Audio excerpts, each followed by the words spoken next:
नमस्ते बच्चों। कविवर सुमित्रा नंदन पंत हिंदी के एक ऐसे कवि हुए हैं जिनकी कविता का स्वरूप समय के साथ साथ बदलता चला गया। इन्होंने आरंभ में छायावादी कविताएं लिखी, जिनमें वीणा, ग्रंथि, पल्लव, गुंजन आदि प्रमुख हैं। इन कविताओं में इन्होंने प्रकृति सौंदर्य, रहस्यवाद और नारी की श्रद्धा समन्वित स्वरूप का लाक्षणिक और प्रतीकात्मक शैली में बड़ा ही सुंदर चित्रण किया।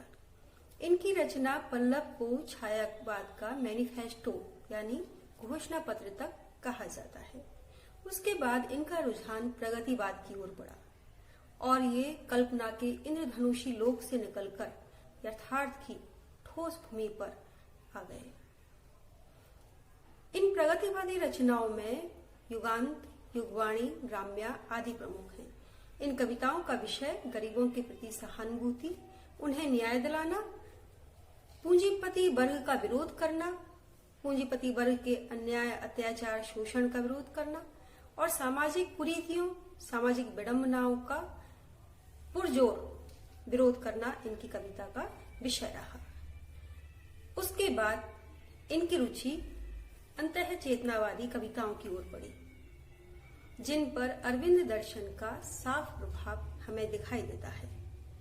इन कविताओं में इन्होंने आर्थिक समानता के साथ साथ मानसिक समानता पर भी जोर दिया।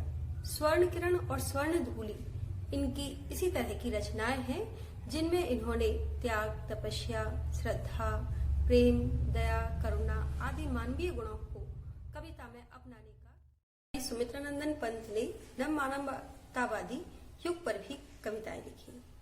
इन कविताओं में उत्तरा, कला और बूढ़ा चांद, चिदंबरा और लोकायतन आदि प्रमुख हैं।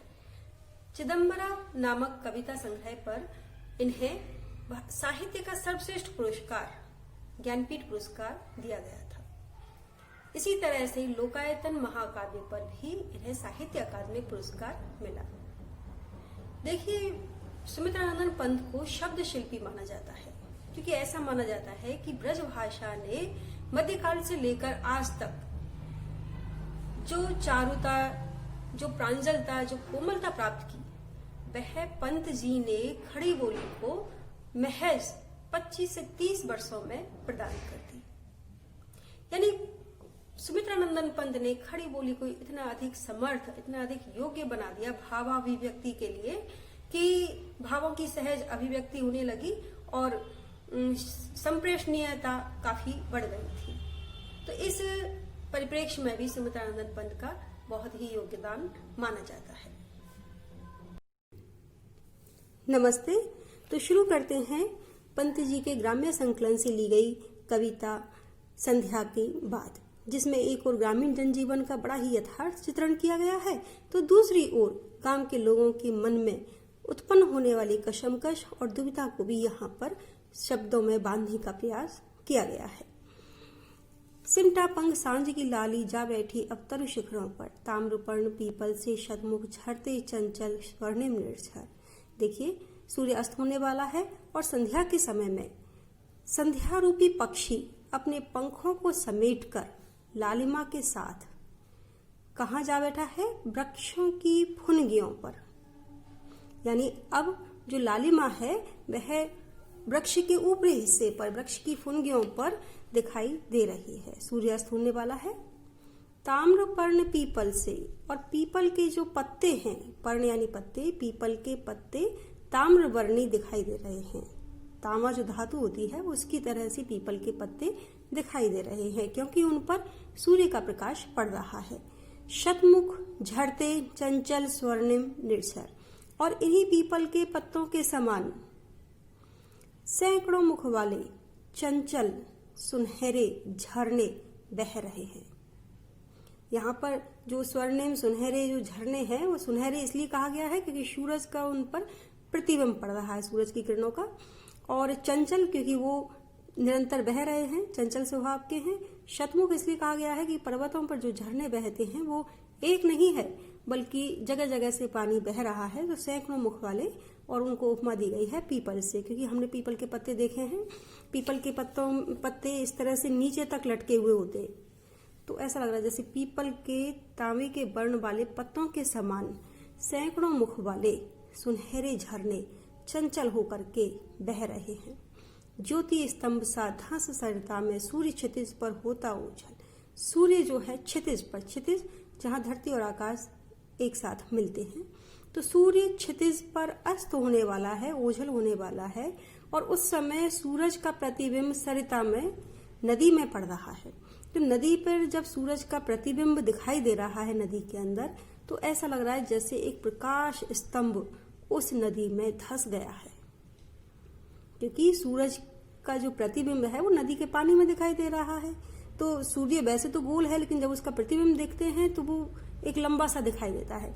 तो यहाँ पर जब सूर्य क्षितिज पर अस्त हो रहा है, उस समय नदी में सूरज का प्रतिबिंब ज्योति स्तंभ के समान, प्रकाश स्तंभ के समान दिखाई दे रहा है। बृहद जिह विश्लथ कैंचुल सा लगता चितकबरा गंगा जल। और सूर्य का प्रतिबिंब पड़ने से गंगा का जो पानी है वो इतना चितकबरा लग रहा है जैसे बृहद यानी विशाल, जिह यानी मंद, धीमा, विश्लथ यानी थका हुआ, कैंचुल यानी बड़ा सा अजगर पड़ा हुआ हो। तो विशाल, मंद, थके हुए अजगर के समान गंगा का पानी चितकबरा सा लग रहा है। चितकबरा इसलिए कहा है क्योंकि पानी नीला होता है, उस पर सूरज की कभी पीली और कभी लालिमा से युक्त आभा पड़ रही है। तो वो जब पानी हिल रहा है तो सब कुछ हिल करके ऐसा लग रहा है जैसे चितकबरा हो। धूप छां के रंग की खेती अनिल ऊर्मियों से सर्पांकित। और जो गंगा की नदी के किनारे पर जो रेत पड़ी है, नदी के किनारे पर जो रेत पड़ी है, उस रेत का रंग धूप और छां की वजह से अलग अलग तरह का दृश्य उत्पन्न कर रहा है। कभी तो वहां पर धूप आ जाती है, हमने देखा है ना कि कभी बादल आ जाते हैं तो एकदम से छाया हो जाती है, और जैसे ही बादल हटते हैं तो धूप खिलाती है। कई बार ऐसा भी होता है कि एक ही जगह पर कभी धूप और कभी छाया दिखाई देती है। तो धूप और छां के रंग की रेती, जो गंगा नदी के किनारे पर जो रेत पड़ी है, वो कभी धूप की वजह से और कभी छाया की वजह से अलग अलग रंग उत्पन्न करती है। अनिल ऊर्मियों से सर्पांकित, अनिल यानी हवा, हवा की लहरों से, ऊर्मिया लहरों से, हवा की लहरों से उस पर रेत पर सर्पांकित सांप जैसे चिन्ह बन गए हैं। लहरें पड़ जाती हैं रेत पर, तो हवा जब बह रही है तो हवा की लहरों की वजह से वहां पर सर्प जैसे चिन्ह अंकित हो गए हैं। नील लहरियों में लोड़ित पीला जल रजत जलद से बिंबित। देखिए प्रकृति का कितना अच्छा सजीव वर्णन यहाँ किया गया है। नील लहरियों में लोड़ित, गंगा का पानी नीला, नीली लहरों में लोड़ित यानी मथा हुआ, जैसे मथ दिया हो। नीली लहरों में क्या मथ दिया है? पीला जल। जल पीला इसलिए लग रहा है क्योंकि सूरज का प्रतिबिंब पड़ रहा है। रजत जलद से बिंबित, और ऊपर आकाश में सफेद सफेद बादल भी दिखाई दे रहे हैं, और उन बादलों का, जलद यानी बादल, बादलों का प्रतिबिंब पानी में पड़ रहा है। और बादलों के सफेद रंग को यहाँ पर रजत यानी चांदी से उपमा दी गई है। तो गंगा की नीली लहरों में ऐसा लग रहा है जैसे पीला जल मथ दिया हो, और उस पीले जल में भी चांदी से युक्त, चांदी वाले वर्ण के बादलों का बिंब दिखाई दे रहा है। सिक्ता, सिक्ता यानी रेत, सलिल पानी, और समीर हवा, सदा से स्नेह पास में बंधे समुज्जल, हमेशा से ही प्रेम रूपी बंधन में, प्रेम रूपी जाल में बंधे हुए हैं, अत्यधिक उज्जवल, अत्यधिक पवित्र दिखाई दे रहे हैं। देखिए यहाँ पे तीनों का बड़ा ही अच्छा मिलन हो रहा है। सिक्ता यानी रेत, सलिल पानी और समीर हवा। तो नदी के किनारे हम कहीं भी देखेंगे तो एक और तो नदी बहती है और दूसरी तरफ रेत इकट्ठी हो जाती है, उसके किनारों पर रेतीला तट होता है। तो रेत, सलिल पानी का और समीर, और वहाँ जो ठंडी ठंडी हवा बहती है, इन तीनों का बड़ा ही प्रेम युक्त बंधन है, जो बड़ा ही पवित्र, उज्जवल और निर्मल दिखाई देता है। अनिल पिघल कर सलिल, सलिल ज्यों गति द्रव खो बन गया लघुपल। अनिल पिघल कर सलिल, मानो हवा जो है वो पिघल कर, हवा ने अपने आप को पिघला दिया है। विनम्रता से हवा कैसी हो गई है, पानी में बदल गई है। और पानी भी देखिए जैसे अपनी गति, अपने द्रवपन का जो गुण है, जो गति है, उसको खो करके मानो ओले की तरह से, बर्फ के टुकड़े की तरह से जम गया है। तो वहां जो दिखाई दे रहा है, अनिल पिघल कर सलिल, हवा पिघल करके पानी बन गई है और पानी जो है अपना द्रवत्व खो करके, अपनी गति खो करके मानो बर्फ बन गई है। शंख घंट बजते मंदिर में, लहरों में होता लय कंपन। शंख घंट बजते मंदिर में, और मंदिर में, दूर मंदिर में शंख बजते हुए सुनाई दे रहे हैं, घंटे बजते हुए सुनाई दे रहे हैं। तो वातावरण संध्या के समय और सुबह के समय जब उषा काल होता है तो उस समय बड़ा ही आध्यात्मिक, बड़ा ही अलौकिक हो जाता है। और विशेषकर गाँवों में तो मंदिरों में शंख बज रहे हैं, घंटे बज रहे हैं, आरती हो रही है, लहरों में होता लय कंपन। और उनकी ध्वनियां, शंख की ध्वनि, घंटे की ध्वनियों से ऐसा लग रहा है जैसे लहरों में भी कंपन हो रहा है। लहरें भी उसकी आवाज पर थिरक रही हैं, कंपन कर रही हैं। दीप शिखा सा ज्वलित कलश, और मंदिर का जो कलश है, मंदिर का जो गुंबद है, वह ऐसा लग रहा है जैसे दीपक की लौ के समान जलता हुआ कलश हो। देखिए मंदिर पे कलश दिखाई देता है, इसका मतलब ये है कि मंदिर का जो इस तरह से गुंबद होता है, इस तरह से, तो यहाँ पर जब सूरज का प्रकाश पड़ रहा है तो वो ऐसा लग रहा है जैसे कोई दीपक जल रहा हो, दीपक की लौ हो। हम देखते हैं मंदिरों की बनावट इसी तरह से होती है, तो जैसे ऐसा लग रहा है जैसे कि दीपक की बनावट हो। तो दीप शिखा सा ज्वलित कलश, जलता हुआ कलश हो, इस तरह से मंदिर का गुंबद दिखाई दे रहा है। नभ में उठकर करता नीराजन, और यह गुंबद ऐसा लग रहा है जैसे आकाश में उठकर के आरती कर रहा हो। नीराजन यानी आरती। तट पर बगलों सी वृद्धाएं विधवाएं जप ध्यान में मग्न, और वहां तट पर बगुले के समान सफेद वस्त्र धारण करके बहुत सारी वृद्धाएं, बहुत सारी बुजुर्ग महिलाएं, जो विधवाएं भी हैं, जो विधवा भी हैं, जप और ध्यान में मग्न दिखाई दे रही हैं। जिस तरह से नदियों के किनारे पर, समुद्र के किनारे पर बगुले एक पैर पर खड़े हुए ध्यान अवस्था में दिखाई देते हैं, मानो वो ध्यान कर रहे हैं, इस तरह से खड़े हुए दिखाई देते हैं। उसी तरह से गंगा नदी के तट पर बहुत सी विधवा, वृद्धाएं, बुजुर्ग महिलाएं जप और ध्यान में लीन होकर के सफेद कपड़ों को धारण करके दिखाई देती हैं। ये बगुलों से कहा गया है क्योंकि उन्होंने भी बगुलों के समान सफेद वस्त्र धारण कर रखे हैं। और बगुला तो मछली पकड़ने के लिए ध्यान मग्न सा दिखाई देता है, लेकिन यहाँ पर जो विधवाएं हैं वो ईश्वर के ध्यान में और जप में लीन दिखाई दे रही हैं।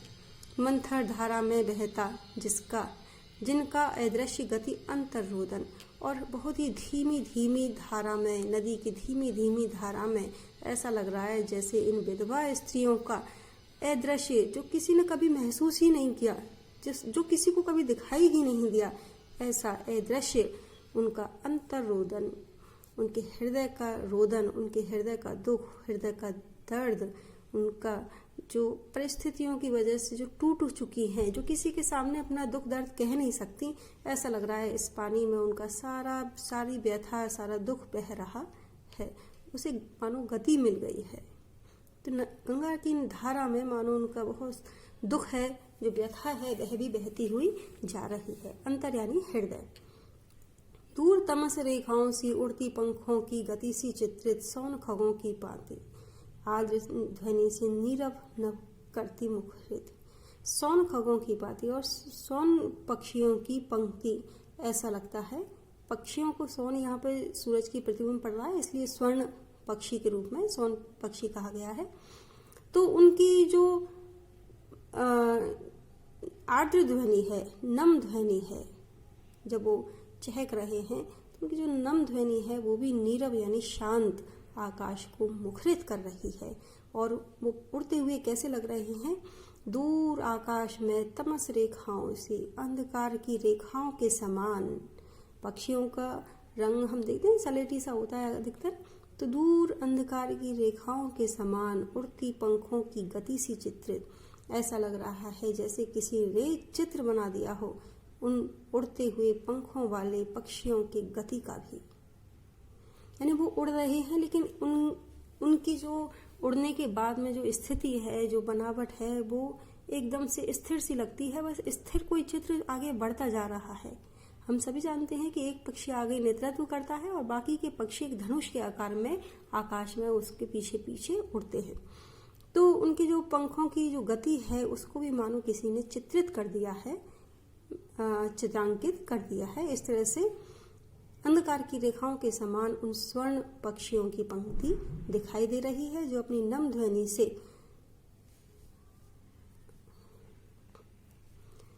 आकाश को, शांत आकाश को भी मुखरित कर रही है।